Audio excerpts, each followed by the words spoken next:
Hello, a very good morning, my dear students. This is your English teacher, Rohit sir, giving you Friday's lecture video class on the name of the topic like the poem. The poem is Aunt Jennifer's Tigers, composed by Adrienne Cecile Rich, who is a feminist and had written it about the so called custom which subdued and suppressed her aunt Jennifer, done by her husband as well as in laws. So, we have many things to discuss for today's video class. Before going to discuss, let's know about the headlines. In today's class, we have these like short discuss about the poet, explanation of each of the stanzas, and the poetic devices as well. As the number of COVID 19 cases is rising fast in several parts of the country, I appeal to the listeners to be vigilant and to get fully vaccinated and help others, including children between 15 to 18 years, get vaccinated with the new Omicron variant of coronavirus causing concern. Please continue to follow these three simple steps to stay safe. Wear a face mask, maintain 2 गज की दूरी for social distancing, focus on hands and face hygiene. For any COVID related information and guidance, contact national helpline numbers 011 23978046 and 1075. And now the class in detail. About the poet, we come to know Adrienne Rich is an American poet, essayist, as well as feminist.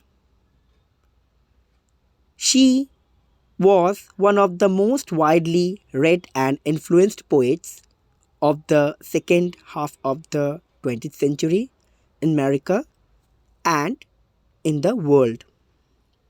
She talks about a woman's experience or experiences in her married life. So she raised her writings for the welfare of the women empowerment and their lives. She has tried to explore the inner feelings of a woman who is living under the dominance of man. Adrienne Rich protested against the dominance of man. The woman who wanted to be supported by their husbands or husbands' families, she strictly warned or raised her protest against it because she believed that women are independent and can do anything on the basis of their own woman empowerment.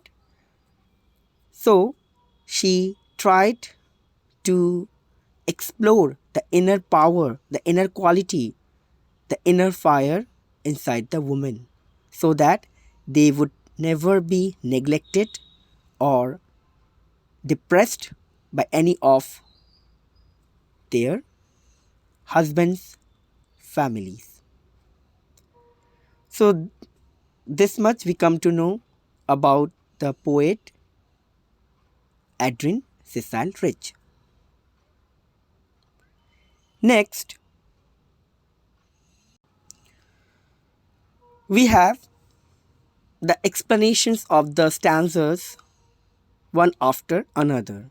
The first stanza recites Aunt Jennifer's tigers prance across a screen, bright topaz denizens of a world of green. They do not fear the man beneath the tree.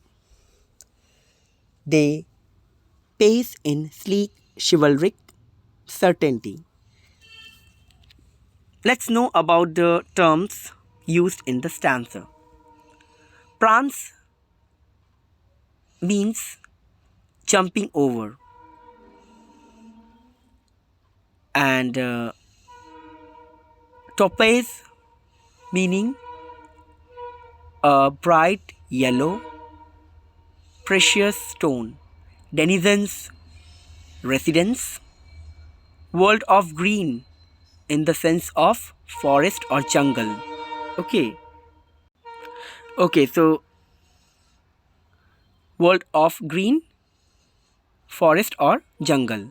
Then after that, beneath in the sense of under, pace, walk or step forward or walk ahead, sleek, very smooth, elegant, chivalric, that is honest or of chivalry, of honesty.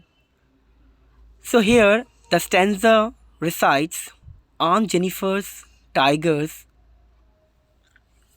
are jumping over the jungle and they are looking like topaz because the color of their body yellow, they are being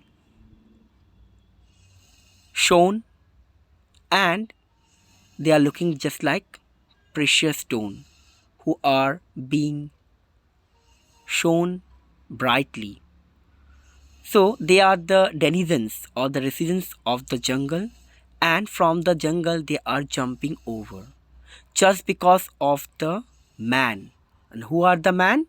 The man are the hunters who came over there for hunting them. So they are jumping over from there to save their life because they are free and independent. They are not under any foundation, any bondage. So that is the reason they are running over from the jungle to save their life, and their pace, like walk, are very smooth. They are running very fast and they know which way to go to save their lives. They are honest in their way and in their mind. So these are the qualities of the tigers embroidered by the aunt, and the aunt is Aunt Jennifer. She was embroidering over the pattern or the panel the tigers. The tigers are just like free, independent, and bound to do their own work only, a part of the character Aunt Jennifer, who is not free, not independent. She is dependent on her husband, and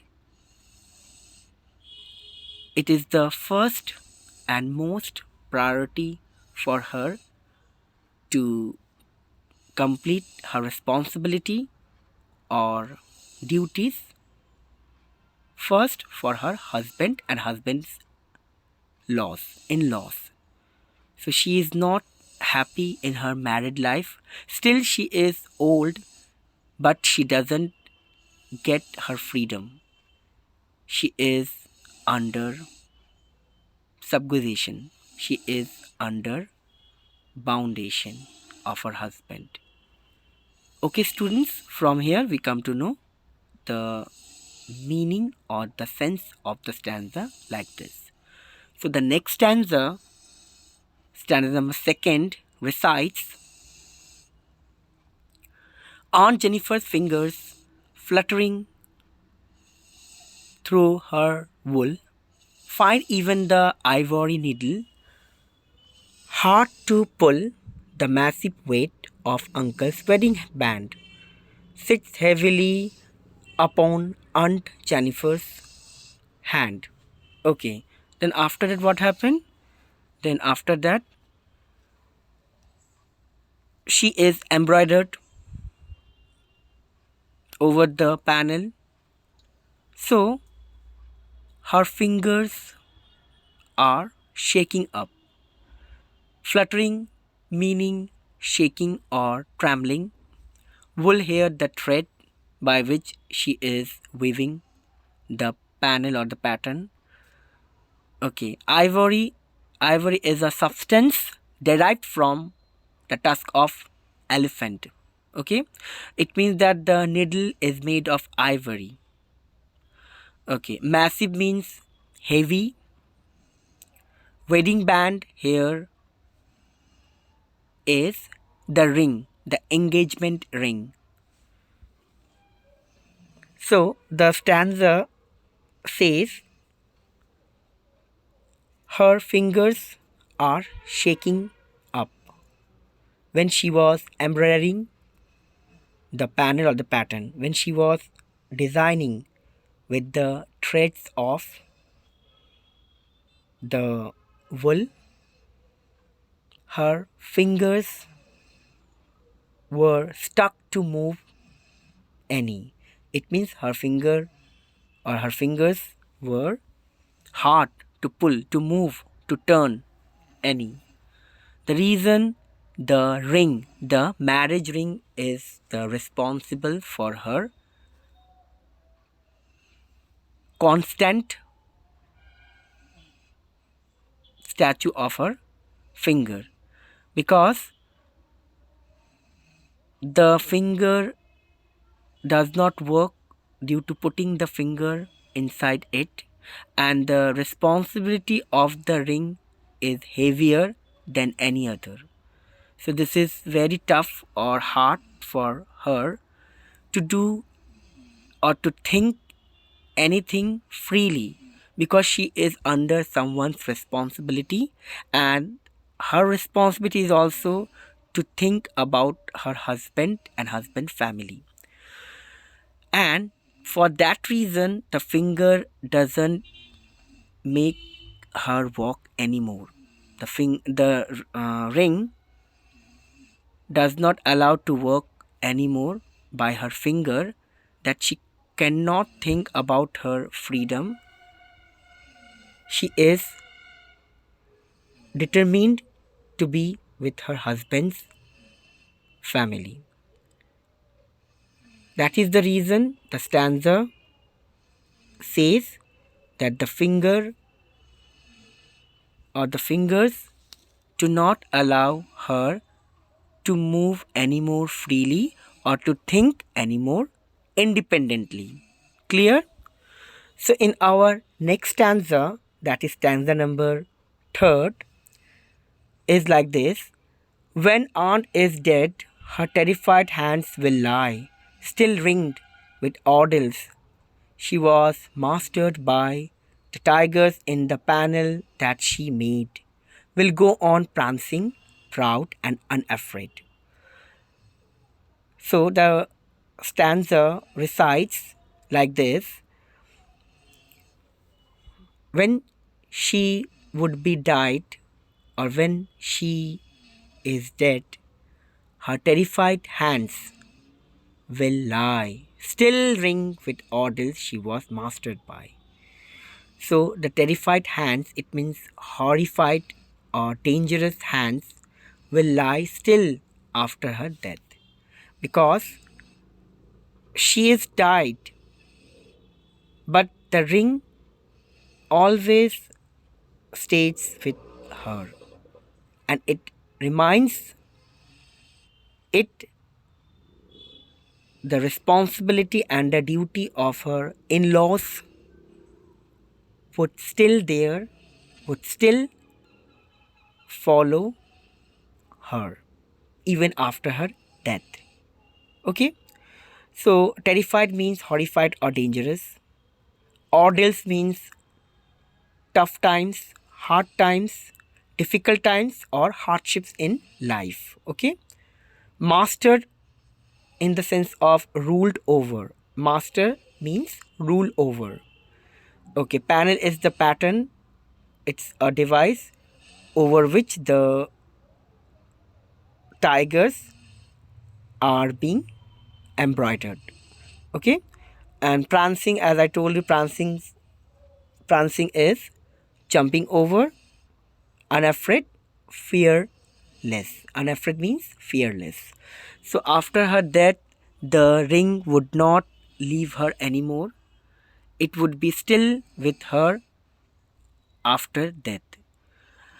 Whatever the responsibilities would be over before death, but after her death, the responsibilities would continue to follow her. So, the tigers embroidered in the panel are free. They are running to save their lives from the jungle, not to be caught under the hunters. But oppositely, the character Aunt Jennifer's is not free. Aunt Jennifer is not free to be get her life independently. She is before death under her husband, even after that she is under her husband. So that is contradiction, that is paradox. Contrarily, the tigers are free, they are still safe, they are in the safe zone, but the Aunt Jennifer is not free. Even after death, she would be under her responsibilities. Responsibilities for her husband and husband's family. Clear, students? So, from the stanza, we come to know this also. Now we have the literary devices, that is, poetic devices. The devices used in the poem like alliteration, metaphor, personification, and hyperbole. Let's see one after another. Okay. Alliteration, the occurrence of the same letter or sound at the beginning of adjacent or closely connected words from the poem. As I told you, alliteration is the repetition of two or more than two consecutive consonant, sound, or letter used in the beginning of the lines or line of the poem.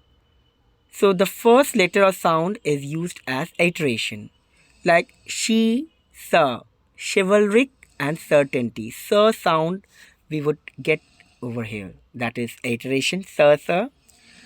F for fingers fluttering, and prancing, proud. So these three come under iteration. Next, metaphor. What is metaphor? I told you. Metaphor is a literary device which is explicitly compared or indirectly compared between the things. Like the things, bright topaz denizens. So topaz is a stone, bright stone, comparing to the tigers, living beings. So both are different. Like one is living beings, like tigers are living being, and bright topaz is non-living thing. So both the opposite things are compared. So this is metaphor. Now personification, a literary tool where you assign the qualities of a person to something that isn't human from the poem Prancing. It means that personification here, the ring. What is the ring? We could think ring is inanimate thing. It does not have life, but it sits over the finger of the aunt. So it is personified as living being and prancing in the sense of jumping over, like the tigers who are prancing from the jungle. So here the idea, the situation is shown as personification. It is personified. Clear? And here the ring is also personified as living being. Okay? Now hyperbole. Hyperbole is an exaggeration. What is exaggeration? Exaggerated statements or claims not meant to be taken literally from the poem The Massive Weight of Uncle's Wedding Band. So here we know the weight of the finger doesn't matter. It doesn't have too much weight or heavier. The responsibility, the duties are shown as massive weight. The ring doesn't have any weight, but the responsibility or the duty is much heavier than the ring. So here hyperbole is told about the responsibility done by the aunt after the marriage, not the ring. Okay, so we have this, the literary device. So these four literary devices we could see from the poem. There are many literary devices, but these four are very important to be kept in mind. Okay. Then the students, we have this much only for today's class. Hope you would get the poem well and there would be no issue regarding the class. Until then, keep practicing and keep learning. Thank you.